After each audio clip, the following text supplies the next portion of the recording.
Hello student, कैसे हो आप सब। स्वागत है आपका आपके अपने यूट्यूब चैनल स्टडी विद आसू में। स्टूडेंट्स, आज की इस वीडियो में हम देखेंगे मसल्स फिजियोलॉजी के ऊपर, जो कि एमएससी के सिलेबस में होता है एंड बीएससी भी फार्मेसी, बाकी नेट में भी आता है इसके बारे में। इसके बारे में हम देखेंगे आज मसल्स फिजियोलॉजी के ऊपर। चलो शुरू करते हैं।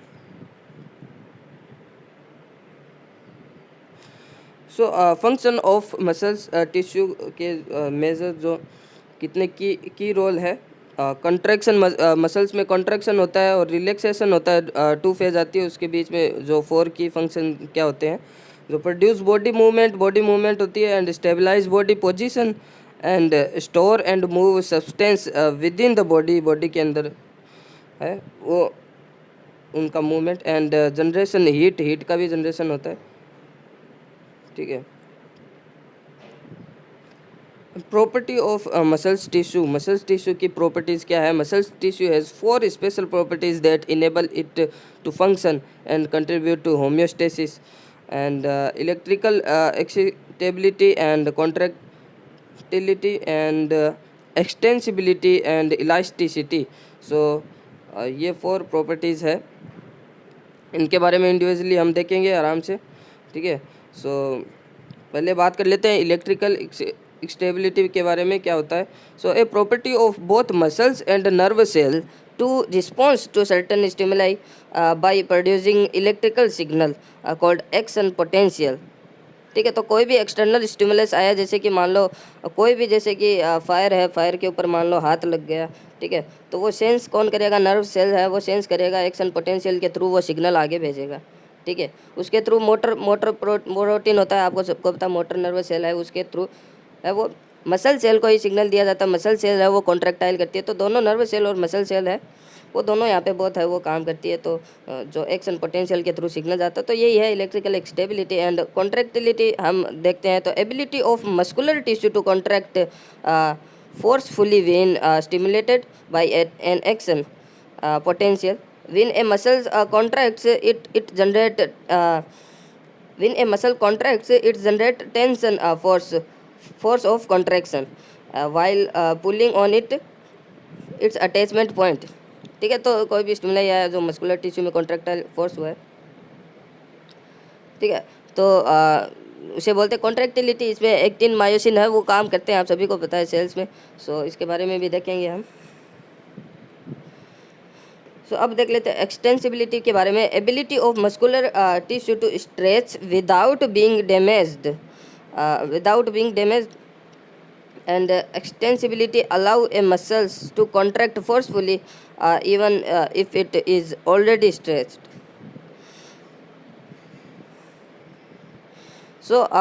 स्ट्रेचिंग होता है इसके अंदर बॉडी का, ठीक है। बॉडी मसल्स का स्ट्रेचिंग होता है, बिकॉज कोई भी वर्क करेंगे हम तो उसके लिए स्ट्रेचिंग मसल्स का होगा, तभी तो वर्क होगा, है ना।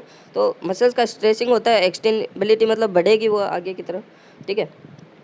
स्ट्रेच होगी, अच्छा वो पहले से ही हो रखी है, फिर भी अगर करवाना है स्ट्रेच तो फिर भी फोर्सफुली है वो हो जाएगा, ठीक है, एक्सटेंसिबिलिटी के कारण। एंड इलास्टिसिटी देख लेते हैं। इलास्टिसिटी भी इस प्रकार का ही है। Ability of muscular tissue to return to its original length and shape after contraction और एक्सटेंशन। तो एक्सटेंशन जो एक्सटेंसिबिलिटी हमने देखी, एंड उससे जो मसल है स्ट्रेच हो रही है तो उसको वापस ओरिजिनल पोजीशन में लाना पड़ेगा ना, ठीक है ना। तो जैसे कि ये मसल्स है ऐसे, ठीक है। तो ये मान लो ऐसे यहाँ तक बढ़ गई है, ठीक है, स्ट्रेच हो गई है, तो इसको वापस इस पोजीशन में भी तो लाना पड़ेगा ना, है ना। वापस इस पोजीशन में लाना पड़ेगा, ओरिजिनल पोजीशन में, ठीक है। तो इससे बोलते हैं इलास्टिसिटी, वापस उस पोजीशन में भी आ सकती है, ठीक है। जैसे कि रबड़ होता है, उसको हम खींच देते हैं तो वापस वो उस पोजीशन में भी आ जाता है ना, वो उसकी इलास्टिसिटी होती है। तो उसी प्रकार से मसल्स में भी होता है, ठीक है। And classification of muscल्स are classified by 3 different method based on different factor. 3 different method के थ्रू वो क्लासिफिकेशन कर सकते हैं मसल्स का, डिपेंडिंग अपॉन द प्रेजेंस और absence of striation, and second है depending upon the control and depending upon the situation, okay.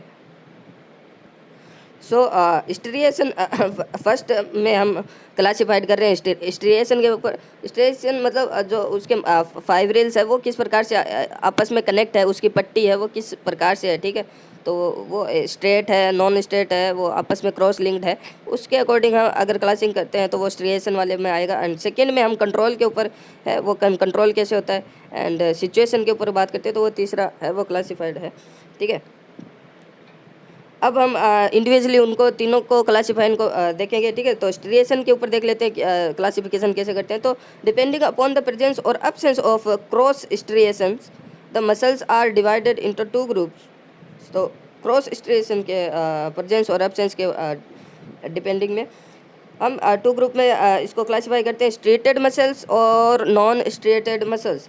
Okay, so अब हम इनको भी दोनों को देख लेते हैं क्या है। स्ट्रेटेड मसल्स के ऊपर देख लेते हैं। So striated muscles is the muscles which has a large number of cross striations and transverse lines. Okay, so example are skeletal muscles and cardiac muscles. तो कार्डियक मसल्स और उनमें क्या होता है, जैसे कि ये मान लो ये कार्डियक मसल्स है तो उसमें ये क्रॉस लिंक्ड वगैरह हो गया स्ट्रिएशन, ठीक है। सो ये हो गया, ठीक है। सो ऐसे क्रॉस लिंक्ड होगा, ठीक है, ऐसे, ठीक है। तो इस प्रकार की जो मसल्स होगी वो स्ट्रेटेड मसल्स में आएगी, ठीक है।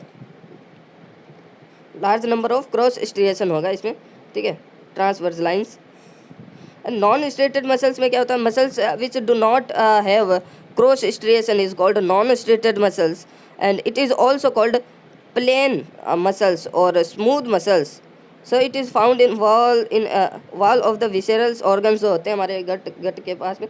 सो उसके अंदर है वो हमारी नॉन स्ट्रेटेड मसल्स होती है, सिंपल सी मसल्स होती है। जैसे ये सीधा है जा रही है, ये आपस में अगर जुड़ रही है तो ऐसे सीधे सिंपल सी जुड़ेगी, ठीक है। तो ऐसे सिंपल सीधी सी अपनी जो है वो प्लेन मसल्स, जैसी हमने प्लेन बनाई थी तो वह ऐसी प्लेन मसल्स होगी नॉन स्ट्रेटेड में, ठीक है।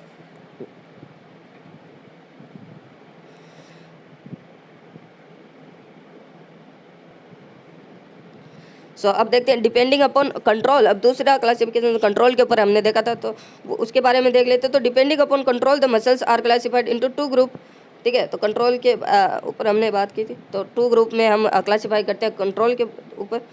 सो voluntary muscles and involuntary muscles. Okay, so इसके बारे में हम देख लेते हैं वॉलेंट्री और इनवॉलेंट्री के बारे में। सो वॉलेंट्री मसल्स क्या होती है, voluntary muscles is the muscles that is control by our own will. So इसको हम खुद कंट्रोल कर सकते हैं अपने माइंड के थ्रू, जो भी जैसे स्टिमुलस है हमको हटा सकते हैं, ठीक है। हम जैसे चलते हैं हम खुद की मर्जी से चलते हैं, ठीक है, हम कभी भी चल सकते हैं, ठीक है। और जैसे ये skeletal muscles are the voluntary muscle because इसकी वजह से ही हम चल सकते हैं, ठीक है। So these muscles are innervated by somatic muscles. So somatic muscles and nerve muscles होती है उनके द्वारा है वो होता है, बिकॉज स्टिमुलाई भी कोई आता है तो नर्व सेल सेंस करता है, ठीक है। सोमेटिक मसल्स है वो रिस्पॉन्स करती है। सो इनवॉलेंट्री मसल्स में क्या होगा, muscles that can not be controlled by the will is called involuntary muscles. तो बाई ओन हमारे द्वारा खुद के द्वारा है वो कंट्रोल नहीं हो सकती है, ठीक है।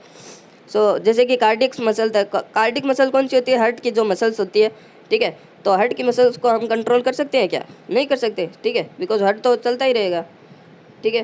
तो हार्ट जैसे कि हार्ट मसल्स है, ठीक है, और लंग्स मसल्स है, बहुत सारी मसल्स है, ठीक है, एंड जो कि हमारे द्वारा कंट्रोल में नहीं होती है, जैसे कि हार्ट है वो चलता ही रहता है, तो वो इनवॉलेंट्री मसल्स में आएगा, ठीक है।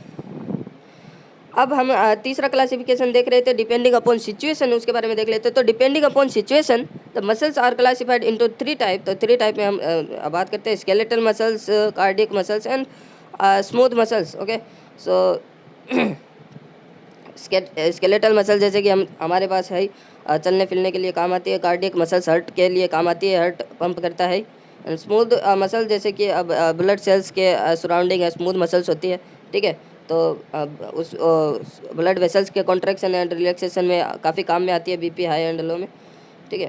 तो इसके बारे में हम इंडिविजुअली देख लेते हैं। तो skeletal muscles is situated in association with bones forming the skeletal system and form 40% to 50% of body mass and are voluntary and स्ट्रीटेड।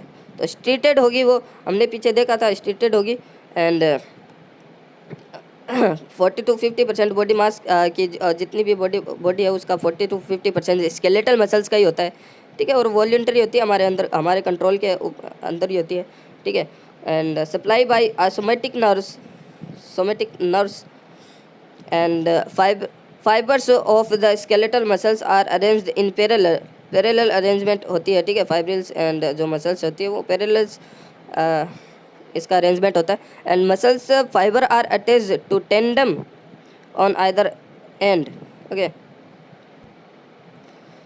सो अब टेंडन आया हमारे पास टर्म। तो टेंडन क्या होता है, जो एक टिश्यू होता है, ठीक है, कनेक्टिव टिश्यू, जो कि बोन और मसल्स है उसके जॉइंट में होता है, ठीक है। तो ये जॉइंट कराता है tendon. And skeletal muscles are anchored to the bones by the tendons. तो ये आ गया ना, तो टेंडन्स के द्वारा है वो जुड़ा रहेगा। सो अब डिपेंडिंग अपॉन सिचुएशन हमने बात की है स्केलेटल मसल्स के ऊपर। And skeletal muscles and long cylindrical and straight fibers with many peripheral located nuclei, voluntary control and location इसकी है usually attach to bone by tendon. तो बोन से वो टेंडन के द्वारा है वो जुड़ी रहती है। एंड फंक्शन क्या है, motion, posture, heat production and protection. So protection, motion है वो मूवमेंट एंड हीट प्रोडक्शन, ये सारा है इसका फंक्शन। सो ये हमारे पास डायग्राम है स्ट्रक्चर ऑफ स्केलेटल मसल्स, ठीक है। सो यहाँ पे ये जैसे कि बोन है, ठीक है। एंड ये हमारे पास है स्केलेटल जैसे कि मसल्स है, जो कि है, जो मसल्स है वो बोन के द्वारा है, वो किसके द्वारा जुड़ी हुई है, टेंडन के द्वारा जुड़ी हुई है। आप देख सकते हो ये है टेंडन, ठीक है, ये पोर्शन है वो टेंडन का है। तो इधर मसल्स के जो एंड है सारे टेंडन के पास जुड़े हुए हैं, ठीक है। सो इसके जो सारे एंड है वो टेंडन के साथ जुड़े हुए हैं और टेंडन है बोन के साथ जोड़ने में वो हेल्प करता है, ठीक है। सो इसमें कुछ पार्ट दे रखे हैं हमारे पास। एंड पेरीमाइसियम, जो कि इनके मसल्स फाइबर देख रहे हो आप, मसल्स फाइबर के सराउंडिंग जो वो लेयर है पेरीमाइसियम की, और उसके अंदर की लेयर है वो एंडोमाइसियम की, माइसियम है, ठीक है। और जो पूरा मसल्स स्केलेटल मसल उसके जो सराउंडिंग, पूरे जो एक मसल्स के सराउंडिंग जो लेयर है हमारे पास देख रहे हैं, और बाहर की लेयर वो एपीमाइसिया है, वो हमको देखने को मिल रहा है, ठीक है। एंड ये आप एक और पिक्चर देख सकते हो। सो ये एक स्केलेटल मसल्स है, जैसे कि देखो कहाँ कहाँ पाए जा सकते हैं, इनको हम कॉन्ट्रैक्ट करा सकते हैं, आप सभी को पता है, ठीक है। एंड ये है longitudinal section of skeletal muscles. So इसको आप देख सकते हो, ठीक है। एंड थोड़ा और जूम नहीं कर सकता मैं, ये आप देख सकते हो न्यूक्लियस, यहाँ पे न्यूक्लियस दिखा रखा है, ठीक है। और जो बीच में जॉइंट है वो स्ट्रिएशन जो दिखा रखे, ठीक है। एंड न्यूक्लियस आप इसमें भी देख सकते हो इंडिविजुअली इधर लगा रखा है, ठीक है। स्केलेटल मसल्स फाइबर है ये सारे जितने भी आप देख रहे हो, ठीक है। सो ये एक बेस्ट डायग्राम हमें मिला है, ठीक है। तो ये शुरू से है वो कॉम्प्लेक्स से है वो सिंपल है, वो कैसे जाते हैं हम वो देख सकते हैं। हम देखो जैसे कि ये बोन है, ठीक है, बोन से ये मसल्स है वो जुड़ी हुई है, ठीक है, टेंडन के थ्रू, ठीक है। तो ये मसल्स बॉडी है पूरा दिखा रखा। तो इसमें से एक हम देख लेते हैं, मसल्स फाइबर्स है इसके अंदर बहुत सारे। सो एक के अंदर देखो कितने मसल्स फाइबर है। एंड सो इसमें से हम अब एक मसल्स फाइबर है वो सेल है वो निकाल लेते हैं, जैसे निकाल कर देखते हैं क्या क्या होता है, ठीक है। तो ये भी देखो पूरा कनेक्टिव टिश्यू से है वो जुड़ा हुआ है। सो इसमें अब एक मसल्स फाइबर सेल्स है ये पूरी इसके अंदर ये, ठीक है। ये इसके अंदर से फेशियल्स से हमने मसल्स फाइबर है वो एक निकाल लिया, मसल्स फाइबर सेल, जो आप इसमें से एक देख रख सकते हो, बहुत सारी है। तो इसमें से हमने एक मसल्स फाइबर सेल निकाल रखी है, ठीक है। सो ये एक सेल है, तो इसमें देखो मायो फाइब्रिल्स है, और मायो फाइब्रिल्स के अंदर देखो प्रोटीन फिलामेंट्स होते हैं। सो इन प्रोटीन फिलामेंट्स में ही कॉन्ट्रैक्शन एंड जो एक्सटेंशन है वो सब होता है, ठीक है। सो मसल्स मास और टिश्यू, इसके बारे में बात कर लेते हैं। क्लासिफिकेशन तो क्लासिफिकेशन ही देख रहे हैं हम। क्लासिफिकेशन में हम स्केलेटल मसल्स के ऊपर ही बात कर रहे हैं, तो मसल्स मास और टिश्यू उसके बारे में हम देखते हैं, स्केलेटल मसल्स के ही। सो मसल्स मास और muscle tissue is made up of A large number of individual muscle cells और myocytes. Okay, so the muscle cell are commonly called muscle fiber because these cells are long and cylinders in apparatus. So muscles fiber हमने देखा, अलग निकाल कर भी देखा तो long होता है, सिलेंड्रिकल होता है, ठीक है। तो इसीलिए हम मसल्स फाइबर के जैसा था वो, धागे जैसा, तो इसीलिए मसल्स फाइबर बोलते हैं। Skeletal muscles fibre are multinucleated and are arranged parallel to one another with some connective tissue in between. So बहुत सारे जो मसल्स फाइबर होते हैं उनके बीच में कनेक्टिव टिश्यू हमने देखा था, बहुत सारे कनेक्टिव टिश्यू थे। सो उनके द्वारा वो बहुत सारे मसल्स फाइबर जुड़े हुए थे, ठीक है, पैरेलल अरेंजमेंट में थे और मल्टी न्यूक्लिएटेड, एक मसल्स फाइबर सेल्स में बहुत सारे हमने न्यूक्लियस देखे थे, ठीक है। And muscle mass is separated from the neighbouring, मतलब पड़ोसी जो सेल है, ठीक है, तो उससे सेपरेट थे वो मसल्स मास, ठीक है। And tissue by a thick fibrous tissue layer known as fascia, जो हमने फेसिया देखा था, जो फेसिया बाहर के लिए, तो उससे वो सेपरेट थे एक दूसरे से, ठीक है। तो बीनीथ द फेसिया, फेसिया से के नीचे वो पास में क्या थे, मसल्स इज कवर्ड बाय ये कनेक्टिव। तो जो दो तीन फेसिया है जो हम पिक्चर में देखते हैं, जैसे कि ये हमारे पास पिक्चर है। जैसे कि ये फेसिया है, इसके थ्रू तो ये सेपरेट रहती है, ठीक है, ये पोर्शन एंड ये पोर्शन सेपरेट रहता है, और इसके बीच में भी कनेक्शन दो है, जो फाइबर्स टिश्यू है दो, तो वो इस प्रकार से कनेक्टिव टिश्यू के थ्रू है वो जॉइंट रहते हैं। जैसे कि कनेक्टिव टिश्यू यहाँ पे भी दिखा रखा है, देखो ये एक कनेक्टिव टिश्यू है, दोनों को सेपरेट करता है और कनेक्ट करता है, ठीक है। And tissue sheet called epimysium, epimysium हमने देखा, पेरीमाइसियम भी देखा था, आपको याद होगा एंडोमाइसियम, ठीक है। तो वो एपीमाइसियम हमने देखा था। In the muscles fibre are arranged in various group called bundles or fascicles and connective tissue sheet and that cover each fasciculus is called perimysium. Perimysium हमने देखा था, हमने बात की थी कि चारों ओर उसके जो है पेरीमाइसियम है, ठीक है। तो each muscles fibre is covered by A connective tissue layer called the endomysium. Endomysium जो अंदर की तरफ थे वो कनेक्टिव टिश्यू थे, ठीक है, वो सारे मसल्स फाइबर है उसके द्वारा ही कनेक्ट थे, ठीक है।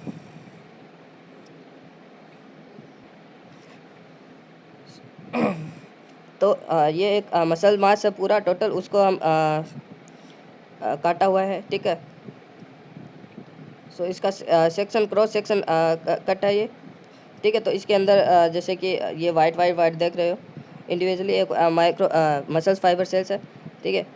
तो इसका भी हम देखते हैं पेरीमाइसियम, देखो पेरीमाइसियम है, इसको पूरी को इंडिविजुअली अलग अलग अगर करते हैं, ठीक है, तो उसकी जो बाहरी लेयर है वो पेरीमाइसियम है, और जो वाइट इसके अंदर आप देख रहे हो, इसके अंदर जूम करके ऐसा दिखाई दे रहा है, और इसके अंदर जो माइक्रोफाइब्रिल्स है ये डॉट डॉट डॉट डॉट ये है वो, ठीक है। तो ये आपस में है वो कनेक्ट है एंडोमाइसियम के थ्रू, ठीक है, और ये पूरा है वो कनेक्ट है पेरीमाइसियम के थ्रू, ठीक है।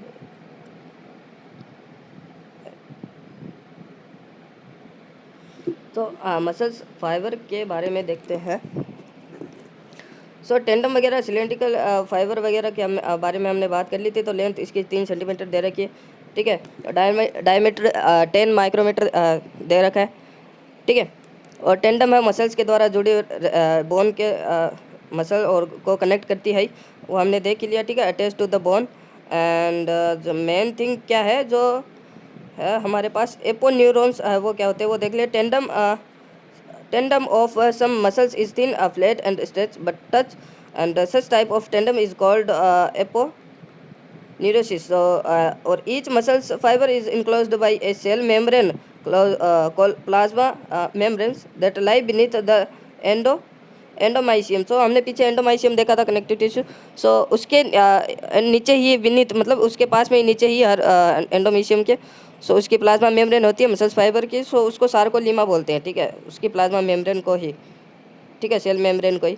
और साइटोप्लाज्म को, उस मसल्स के साइटोप्लाज्म को क्या बोलते हैं? सार्कोप्लाज्मा, ठीक है, सार्कोप्लाज्मा। इसके अंदर सार्कोप्लाज्मा यानी साइटोप्लाज्म, उस सेल्स की साइटोप्लाज्म में क्या क्या होता है? न्यूक्लियाई होता है, माइक्रोफाइब्रिल्स होती हैं, गोल्जी अपरेटस होता है, माइटोकॉन्ड्रिया होती है, सार्कोप्लाज्मिक रेटिकुलम होता है, राइबोसोम होता है, एंड ग्लाइकोजन ड्रॉपलेट्स होती है, एंड ओकेशनल लिपिड ड्रॉपलेट्स भी होती है, ठीक है। एंड सार्कोलिमा हमने बात की, प्लाज्मा मेम्ब्रेन ही होती है उसके नीचे की। एंड माइक्रोफाइब्रिल्स के बारे में देख लेते हैं थोड़ा। So each microfibrils contain several hundred to several thousand microfibrils, and microfibrils or myofibril are the final parallel filament present in sarcoplasm of the muscle cell. तो जो साइटोप्लाज्मा होता है उन सेल्स की, उसके अंदर ही माइक्रोफाइब्रिल्स पाए जाते हैं पैरेलल अरेंजमेंट में। And some of the microfibrils are arranged in group called Cohnheim area of or fields, ठीक है, तो इस एरिया को बोलते हैं। And each microfibrils is composed of about 1500 adjacent myosin filament and 3000 actin filament. तो main thing यही है, एक्टिन एंड मायोसिन, इनके थ्रू ही मेन जो है वो कंट्रैक्शन एंड रिलैक्सेशन होता है, ठीक है। Which are large polymerized protein molecule responsible for the actual muscles contraction. So इसमें भी आ गया है हमारे पास, एक्चुअल मसल कॉन्ट्रैक्शन में है, वही काम में आता है, ठीक है। तो एक्चुअल मसल्स कॉन्ट्रैक्शन में है, यही काम आता है, बताऊंगा कैसे। एंड माइक्रोफाइब्रिल्स है, the microfibrils contain two kind of protein filaments, thick filaments and thin filaments. तो थिक फिलामेंट्स में कौन है? कंपोज्ड ऑफ मायोसिन, मायोसिन से बना हुआ था thick filament, and thin filament composed of actin and troponin and tropomyosin. So ठीक है, तो actin and myosin, troponin and tropomyosin. So striations are produced by ultra. ये एक डायग्राम मैंने बनाया था, तो इसके अंदर जैसे कि ये सेल्स होती है, जिसके अंदर होते हैं एक्टिन एंड मायोसिन माइक्रोफाइब्रिल्स हमने देखा, ठीक है। अब जैसे भी कॉन्ट्रैक्शन अगर होता है, तो पहले तो हम देखते हैं लाइट एंड डार्क वो है एरिया है, वो कैसे पता चलता है? तो ओनली जहाँ पे इंडिविजुअली एक्टिन अगर जैसे होगा तो वो लाइट मोड होगा। जैसे कि ये देखो, यहाँ पे एक्टिन और मायोसिन दोनों वाला पार्ट है, ठीक है, एक्टिन भी आ गया, मायोसिन भी आ गया, मायोसिन और एक्टिन। तो ये वाला पार्ट लाइट वाला नहीं होगा, डार्क वाला होगा। इतना पार्ट है वो डार्क वाला होगा, देखो ये रहा, इतना पार्ट डार्क वाला होगा। जहाँ पे इंडिविजुअली या तो ओनली एक्टिन होगा या फिर ओनली मायोसिन होगा, वो होगा light area. So light area only actin है यहाँ पे, ठीक है, ये मायोसिन नहीं का पार्ट नहीं है, ओनली एक्टिन है। और ये भी यहाँ पे भी देख लो एक्टिन है, ठीक है, मायोसिन नहीं है, तो ये इतना पार्ट है वो लाइट हो जाएगा, ठीक है। यहाँ पे भी देख लो ओनली मायोसिन है, एक्टिन नहीं है, ऊपर भी नहीं है, सो ओनली एक्टिन यानी लाइट, ठीक है। और यहाँ पे एक्टिन और मायोसिन दोनों आ रहे हैं, यानी इतना है वो डार्क मोड होगा, और इतना है वो, यहाँ पे ये मायोसिन नहीं है, यहाँ पे ये मायोसिन नहीं है, ठीक है, ये ओनली एक्टिन है, यहाँ पे लाइट एरिया है, ठीक है। तो जैसे ही कंट्रैक्शन होगा तो इसको है ये देखो मतलब ये है स्टेबल इलास्टिन होता है, ये इधर आ सकता है, ठीक है, इधर ये आ सकता है, ठीक है। तो जैसे ही कॉन्ट्रैक्शन होगा ये है वो इधर आएगा, ठीक है, और कॉन्ट्रैक्ट हो गया ये इधर आएगा, ऐसे कॉन्ट्रैक्शन होता है, ठीक है। तो ये ऐसे इधर आ जाएगा तो क्या होगा? लाइट है, जो लाइट वाला पार्ट है वो एकदम कम हो जाएगा, बिकॉज ये इधर आ जाएगा, ठीक है, और ये वाला पार्ट भी इधर आ जाएगा, लाइट वाला पार्ट एकदम बिल्कुल कम हो जाएगा, इधर वाला तो दिखेगा ही नहीं। सो ग्राफ में क्या होगा? जब कॉन्ट्रैक्शन होगा ओनली डार्क मोड है वो दिखाई देगा, लाइट मोड एकदम दिखाई नहीं देगा, बिकॉज ये वाला पार्ट कॉन्ट्रैक्शन में इधर आ जाएगा, ये वाला इधर आ जाएगा, ठीक है। तो इस प्रकार से वो कॉन्ट्रैक्शन और रिलेशन एक्टिन और मायोसिन के थ्रू होता है, ठीक है।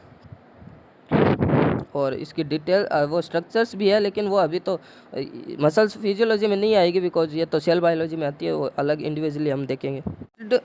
Trait and fibres with 1 or 2 centrally located nuclei contain intercalated disc involuntary control. तो हमारे खुद के पास कंट्रोल नहीं होता है, and 1 or 2 centrally located nuclei होता है उसके अंदर, ठीक है, एंड इंटरकेलेटेड डिस्क होती है, ठीक है। तो ये सारी इसके डिस्क्रिप्शन है। तो लोकेशन कहाँ पे होती है? हार्ट वॉल्स है उसके ऊपर होती है, एंड जो फंक्शन है इसका pump blood to all part of the body. So heart है, हार्ट का भी हार्ट के अंदर ही होती है, तो इसका काम यही है, ठीक है। सो स्मूथ मसल्स के बारे में देख लेते हैं। तो स्मूथ मसल्स है वो स्पिंडल शेप्ड होता है, ठीक है, thickest in middle and middle में थिकेस्ट होता है and tapering at both and non striated fibres होता है and with one centrally located nuclei, एक न्यूक्लियाई होता है। इनवॉल्यूंटरी कंट्रोल होता है इसका भी, बिकॉज इनवॉल्यूंटरी कंट्रोल मतलब जैसे कि ब्लड के बाहर जैसे वहाँ पे तो जैसे कि नाइट्रस ऑक्साइड है उसको मिल जाएगी तो वो हमारे कंट्रोल में रहेगा ही नहीं, ठीक है। वो उसका नाइट्रस ऑक्साइड के थ्रू स्मूथ मसल्स में है, वो उसका रिलैक्सेशन हो जाता है, ठीक है। तो ब्लड का वॉल्यूम है वो बढ़ जाता है, ठीक है। लोकेशन इसकी आइरिस ऑफ द आइज है, wall of the hollow internal structure such as blood vessels, airway to the lungs and stomach, intestine, gall bladder, urinary bladder and uterus। और फंक्शन इसका मोशन, कंट्रक्शन,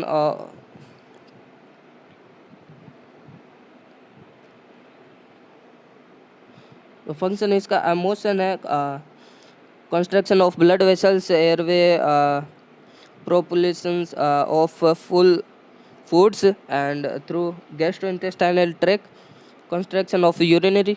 सो ये सारे function थे इसके। And smooth muscles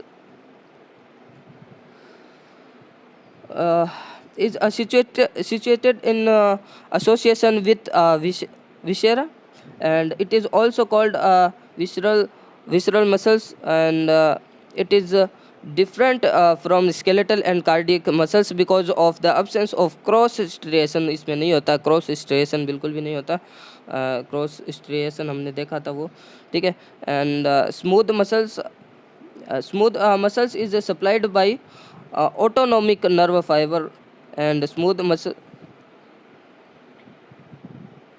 और ये आप एक डायग्राम देख सकते हो, longitudinal section of smooth muscles tissue, ठीक है। जैसे कि ये आर्टरी है, ब्लड वेसल्स, उसके अंदर वो बाहर की तरफ सराउंडिंग बाहर की तरफ है, ज़्यादातर वो पाई जाती है स्मूथ मसल्स, तो ये बाहर की तरफ आप देख सकते हो, ठीक है। स्मूथ मसल्स फाइबर्स सेल है और ये इंडिविजुअली एक सेल्स दिखा रखी है हमें, और nucleus of smooth muscles fibre एक ही न्यूक्लियस हमें देखने को मिल रहा है, ठीक है। So thank you so much यहाँ तक देखने का वीडियो को। So if you like this video hit the like button and do not forget to subscribe this channel. So subscribe जरूर कर देना एंड कमेंट जरूर करना कैसी लगी वीडियो।